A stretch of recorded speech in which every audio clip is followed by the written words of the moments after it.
Hello, and welcome back to Professional Development, the New York City Teacher Podcast. I'm your host, Noah, and this week we are diving into yet another hot topic in the realm of New York City education policy: mayoral control. My goal with this week's episode was really to learn more myself before distilling all of the information out there into a listenable episode covering all of the essential details. We, as stakeholders in public education in the city, will likely be hearing more and more about mayoral control as the year progresses. The reasons for this will become more apparent throughout the episode as we get into the implications of mayoral control of New York City public schools. This episode, as a primer on mayoral control, ought to come in handy, therefore, for anybody engaging in the mayoral control debate, which will grow more and more prevalent as we approach either the expiration of mayoral control or its renewal this year in 2022.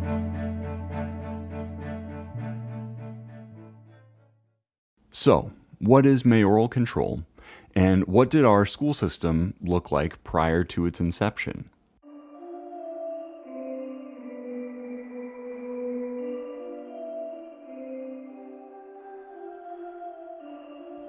Mayoral control in the case of New York City refers to the mayor's oversight of the public school system. Mayoral control in its present form began for us in New York City in 2002 under Michael Bloomberg, who made it a central priority of his mayoral campaign. What it means, in effect, is that the mayor chooses the chancellor as well as a majority of the members of the Panel for Education Policy, which runs the New York City Department of Education. Thus, the public's opportunity to engage in decision-making when it comes to public education is largely limited to their vote in the mayoral election every 4 years. The thing with education in the U.S. is that it is mostly overseen and legislated at the state level. So it was really up to the state legislature to cede control of New York City schools to the mayor back in 2002, and it must renew the mayor's authority every few years. The next time mayoral control could potentially expire is this year, 2022. Before mayoral control began in 2002, the bulk of authority in New York City schools was distributed across the Board of Education and 32 community school boards. These boards were set up during the Civil Rights era in the hopes of granting families and community members more say in their local schools. Prior to Mayor John Lindsay setting up the community school boards in 1969, the mayor appointed the school board, so mayoral control was really the status quo in New York City for most of the 20th century. Anyway, after Lindsay's new paradigm, the Board of Education was made up of 7 members, 2 appointed by the mayor, and the remaining 5 appointed by each borough president. The board would appoint the chancellor and handle system-wide policy considerations. The community school boards were elected, and prior to 1996, each school board appointed its own superintendent.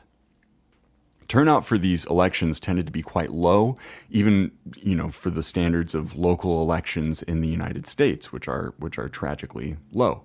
The numerous examples of corruption at the community school board level were egregious enough that the state legislature began limiting the powers of community school boards in 1996 in what was essentially a sign of things to come 6 years later when the entire system was overhauled. Though the 1969 changes to management in city schools made more room for community-based decision-making, the central board still had authority over high schools, the school lunch program, transportation, and other shared concerns throughout the system. As I mentioned previously, turnout for the local elections was very, very low, and the candidates on offer often represented particular interests. The UFT, for example, backed a slate of candidates for many of the positions on the local boards. This ran somewhat counter to the initial purpose of the decentralized boards, which was to grant more power to stakeholders in a school's community. Many of these stakeholders, of course, being black and brown people who did not see people who looked like them running the schools where their children had to learn. Governor Pataki appointed the Moreland Commission in 1999 to look into mismanagement in New York City public schools. A few of its key findings had to do with inflated numbers used to get more money out of the city budget. Among these numbers were enrollment rosters filled with phantom children that were marked present, late, absent, and also issued report cards so as to build a believable case and secure more funding that is distributed on a per-student basis. Another source of inflated numbers came from the School Construction Authority, which was building classrooms at 3 times the national average cost for building classrooms. Contractors working with the public schools would routinely add a 20% aggravation tax to account for the bureaucratic red tape that they would have to deal with in working with the school system. PS 58 provided a particularly damning case study in that its planned construction costs were set at $31.4 million, but the contract was awarded to a bid for $50 million. The report by the Moreland Commission also found that students often went without the books and supplies that they needed in order to demonstrate their proficiencies. There were some 30,000 children between the 3rd and 8th grades who were socially promoted, meaning they were promoted without having demonstrated proficiency, in 2001 alone. In the same grade range, the percentage of students proficient in ELA in mathematics was in the 30s. With a little over 20 years of decentralized school boards not having accomplished the original goal, the foundation was laid for a paradigm shift, which coincided with the election of Michael Bloomberg as mayor. Here's Bloomberg discussing his thoughts on education on his first day in the office. We will improve our public schools. Parents know that their children are safe, and receiving an education that prepares them for the future is what they demand. We will test our educators. We will test our students. But the real test is that of political resolve, the test of ourselves. The need is real. The time is now. Without authority, there is no accountability. The public, through the mayor, must control the school system. To do this, I will build a partnership with the governor, our state legislature, the city council, the borough presidents, the teachers union, and parents. Together, we will create a school system that works for all our children. Under the 2002 bill signed into state law by Governor Pataki on June 12th, just 6 months after Bloomberg was sworn in as mayor of New York City, the Board of Education was expanded from 7 to 13 members, 8 of whom being appointed by the mayor, and one of these 8 being the mayor-appointed chancellor.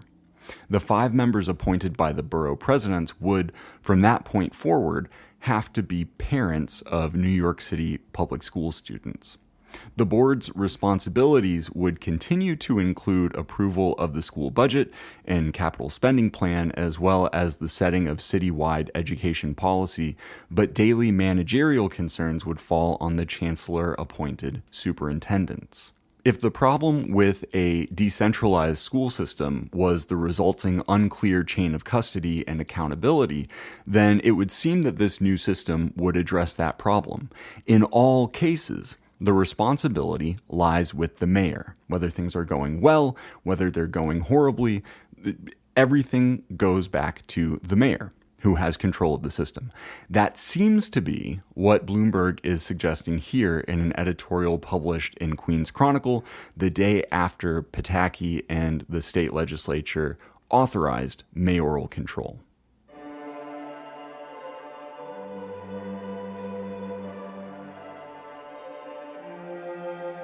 For years, New York City's public school system has been floundering, and the heart of the problem is a lack of clear direction and accountability at the top.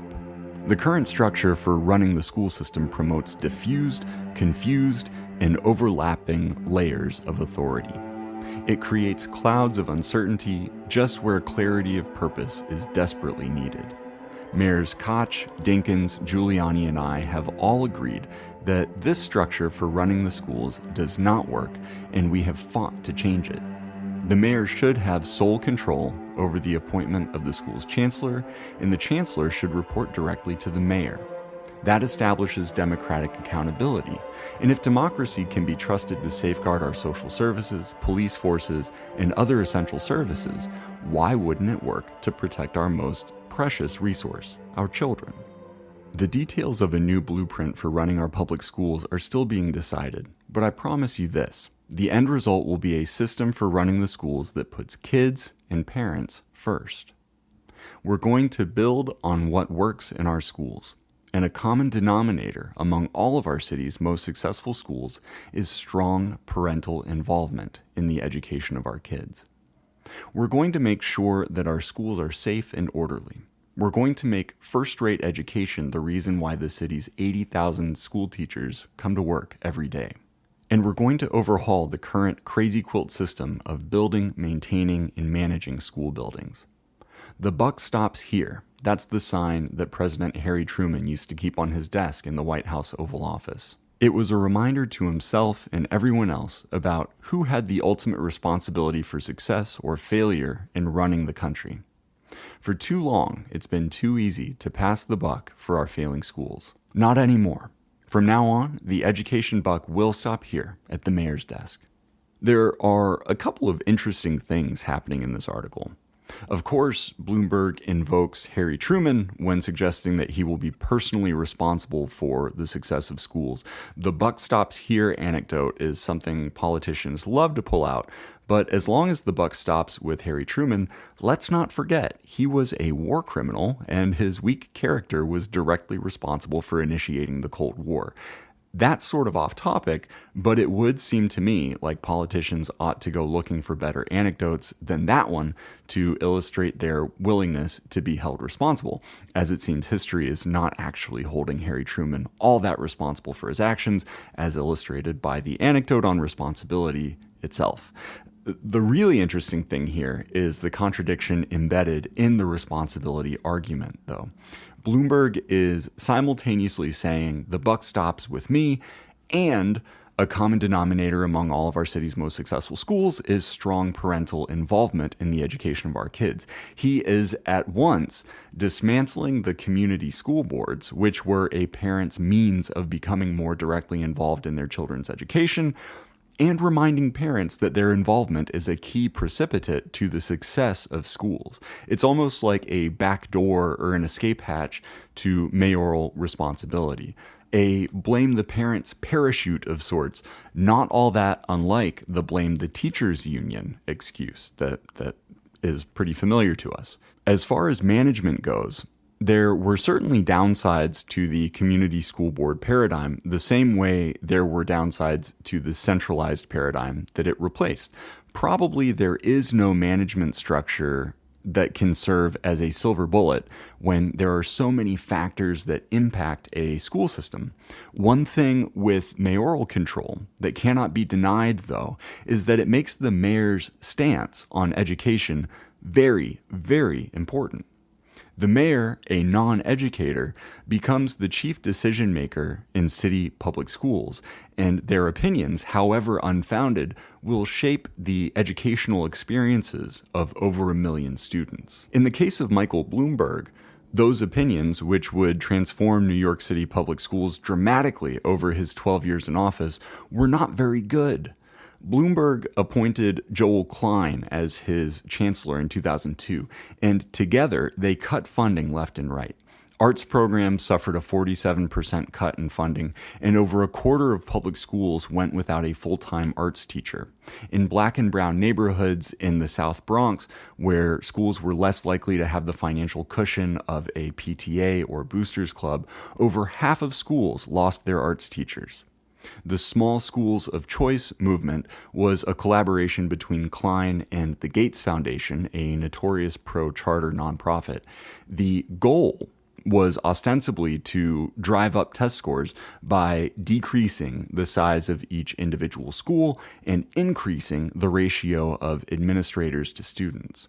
In effect, though, breaking up large schools diminished the availability of programming to students who ended up in small schools. If you think about it, it makes sense that a 300-student middle school isn't going to have a great band, orchestra, and chorus, as well as a football team, a basketball team, a Spanish class, and a robotics team, because there just aren't enough students, nor, more importantly, per student funds allocated to the schools to support all of that programming. It turns out the supposed gains in test scores that have long been touted as part of the Bloomberg legacy were basically fabricated as well.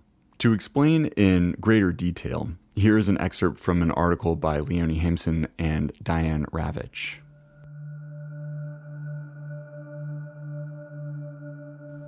The notion that there had been a great improvement in the public schools leading to sharp increases in achievement among minority children, the majority of the city's public school students, was echoed in the mainstream media. It helped Bloomberg retain mayoral control of the public schools, which the state legislature had granted him shortly after his election in 2002, and to win a third term in 2009, a campaign in which he spent a record $108 million. Unfortunately, his claims of closing the achievement gap proved misleading. On the reliable national assessment known as the NAEP, there had been no significant increase in scores or narrowing of the gap since 2003, when the mayor's policies were first imposed. In 2010, the state education department finally admitted what observers had long suspected, that the state exams had become overly predictable and that scoring well had grown easier over time. After New York State acknowledged that test score inflation had occurred, scores across the state were recalibrated and declined dramatically. The achievement gap was revealed to be as wide as it had been before Bloomberg implemented his policies. The black-white test proficiency gap in 8th grade reading actually increased. By last year, 29% of black students were proficient in reading, compared with 62% of white students. If one compares the gains on the NAEP since 2003 of all economic, racial, and ethnic student subgroups, New York comes out second to last of the large cities. Only Cleveland, one of the nation's lowest scoring cities, has seen less progress.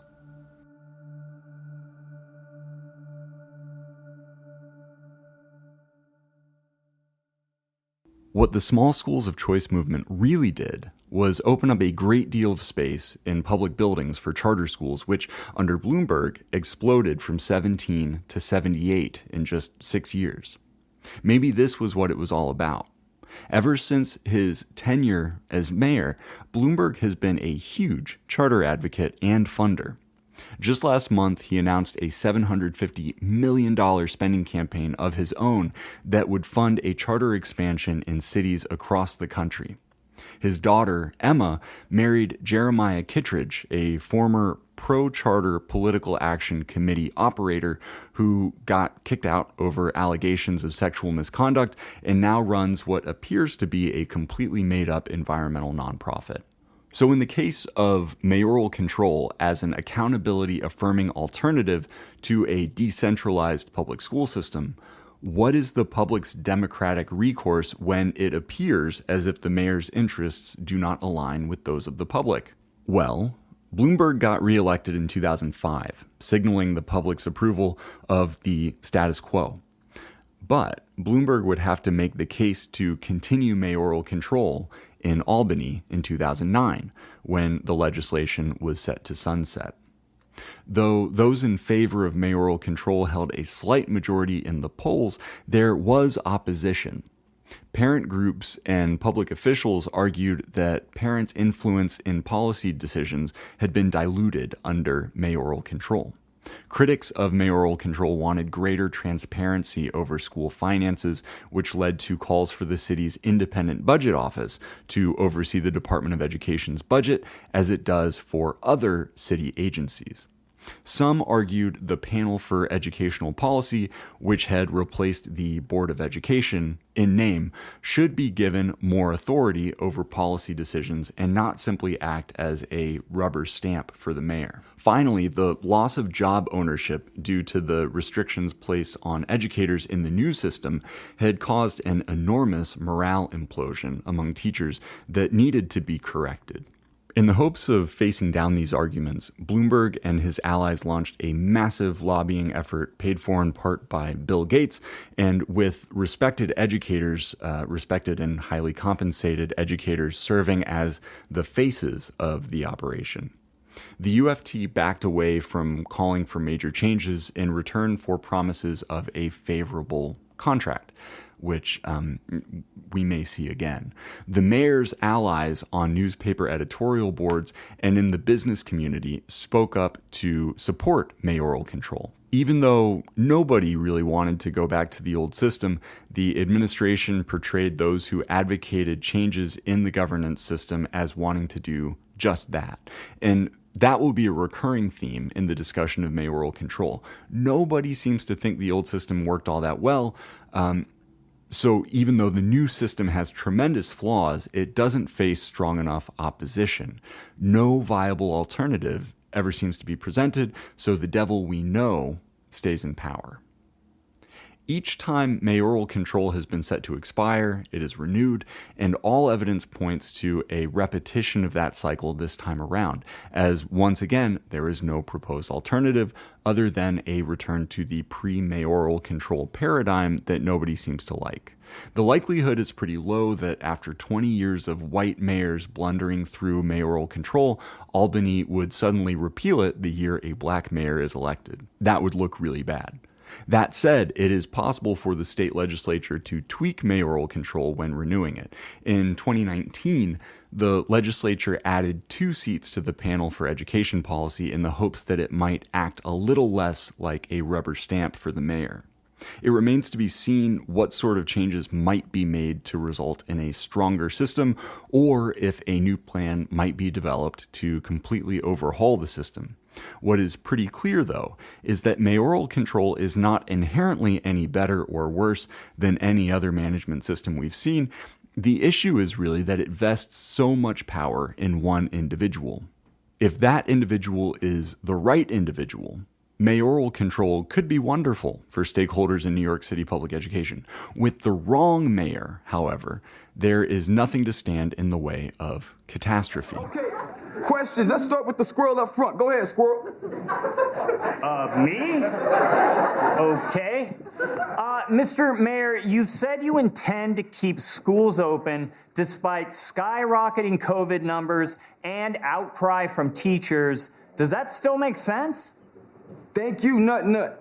Little squirrel man asks a really good question. Yes, kids need to stay in school, learn about life. There are too many swagless parents out there giving their kids no swagger at home. And as a mayor that is so saucy, such dripping in swag goo, it hurts my heart. It's dangerous to have your kids out there with no swag. Let me tell you a story about a boy I went to school with, Lil Timmy. Now, the boy had no swagger. Dumbass shoes, dumbass shirt, dumbass pants. One day, Lil Timmy walked his dusty ass up to the finest girl in school, Tiffany Dubois, and whoo, she was foreign, yo. Now, Lil Timmy looked her right in the eye and boom, dropped dead right there. Lack of swagger. The lack of swagger stopped the boy hard. It was so sad. And you know what Shakespeare says? If Dolph lacketh the swagger, why for art thou heart shall beat no more, or something like that? Bitch, I'm from New York. Does that answer your question? Not really, no. Good. Next question. Now, that wasn't the real Eric Adams, of course, but it wasn't a bad impression either. SNL isn't always right on the money like that, but I think in this case they hit the nail on the head in terms of what working people in New York see in Eric Adams. He's dodging important questions and deflecting with swagger and other similarly meaningless concepts that will not protect us from his hubris. Here's the real Eric Adams, along with his chancellor David Banks, in a real news update from a few days ago. This comes to us from Alex Zimmerman at Chalkbeat.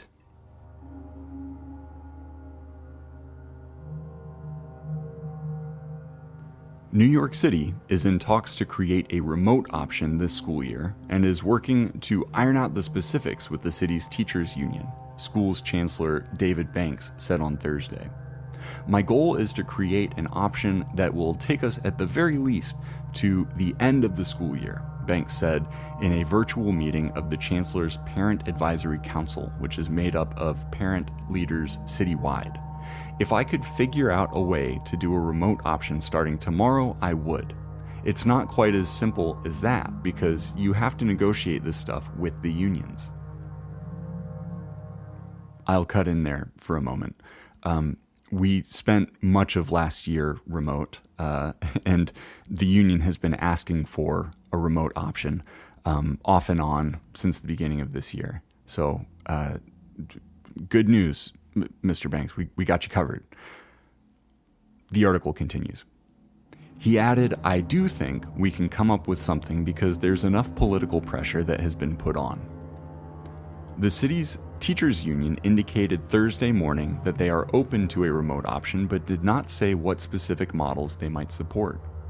We've called for a remote learning program since September, and we believe we need to do this, Michael Mulgrew, the union's president, said on Fox 5. On the remote option, we don't want to go back to 65% of the children staying home. So for parents, I'm going to ask again, please, if we have this option, use it judiciously. Banks has hinted since he took office that he is open to remote learning, even as he and Adams have emphasized the importance of in-person learning and have resisted calls to shut down school buildings in the face of a massive surge of coronavirus infections. More students and staff have reported positive coronavirus infections since the winter recess than the entire rest of the school year combined. But despite the administration's insistence on keeping schools open and requiring in-person attendance, absenteeism has skyrocketed in recent weeks as thousands of students have tested positive for the virus and many families are keeping their children home to avoid exposure. Since the winter recess, daily attendance has not exceeded 76%, meaning roughly 250,000 students are not receiving instruction on any given day. Almost the population of the Broward County School District, the nation's sixth largest system. Attendance typically tops 90%. And in-person learning is also being disrupted as staff members are infected and must stay home, with schools shuttling students to auditoriums, in some cases, or scrambling to find substitutes. Still, Banks's remarks are in tension with what Adams told lawmakers this week. The city would not be able to launch a remote option for at least 6 months. Adams told reporters on Thursday that he is willing to consider a remote option and negotiate with the United Federation of Teachers, but did not offer any specifics about what it might look like. I'm willing to sit down and entertain with the UFT if there is a way to do a temporary remote option, he said. We do have to be honest that there's a substantial number of children, for whatever reason, parents are not bringing them to school. I have to make sure children are educated. I'll cut in once more. I'm pretty sure I know why the parents are not bringing the children to school. It is because the policy, the official policy, though nobody seems to be willing to say it out loud, is that we are all supposed to just get sick and get better, and then eventually everything will be fine again. Well, that's enough of that for now. Between the first few weeks of Adams's tenure as mayor, as Omicron infections and transmissions skyrocketed in school buildings, and the first few weeks of the pandemic in New York City when de Blasio refused to close schools until it was already too late for the teachers and other staff who needlessly contracted the virus in school and died, mayoral control takes on a whole new meaning. It is no longer just about education, which is obviously a very important thing, but now it is also about lives. Lives that can be drastically altered or ended far too soon because it is what is perceived by a mayor to be politically expedient. Thank you so very much for listening and for your continued support of Professional Development, the New York City Teacher Podcast on Patreon. As always, your feedback is most welcome at professionaldevelopmentpodcast@gmail.com. It's always so nice to hear from y'all. See you next week.